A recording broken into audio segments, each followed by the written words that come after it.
Monsieur le Premier ministre, nous assistons au rituel du début de l'été, la surprise de voir le thermomètre dépasser les 30, 35 et parfois 40 degrés. Mais la seule surprise avec cette chaleur, c'est qu'elle vous surprenne encore. Qui aurait pu prédire, disait le président de la République?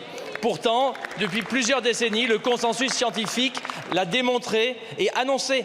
La multiplication et l'intensification des vagues de chaleur sont l'une des conséquences directes du réchauffement de notre planète. Face à cela, on ne peut que constater l'impréparation du gouvernement et de l'État. Alors que Météo France nous alertait depuis la semaine dernière sur les vagues de chaleur, pourquoi a-t-il fallu attendre dimanche soir pour qu'une cellule interministérielle de crise soit convoquée? Mais ce n'est pas seulement une crise, on ne peut plus se contenter des appels à rester chez soi et à boire de l'eau. Notre pays a besoin d'une adaptation structurelle et transformationnelle face aux canicules.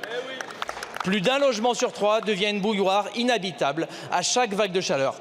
Face à l'inaction des gouvernements successifs, je tiens à saluer le travail de la Fondation pour le logement des défavorisés, à l'initiative d'une proposition de loi transpartisane portant des mesures concrètes pour adapter rapidement les logements aux chaleurs extrêmes.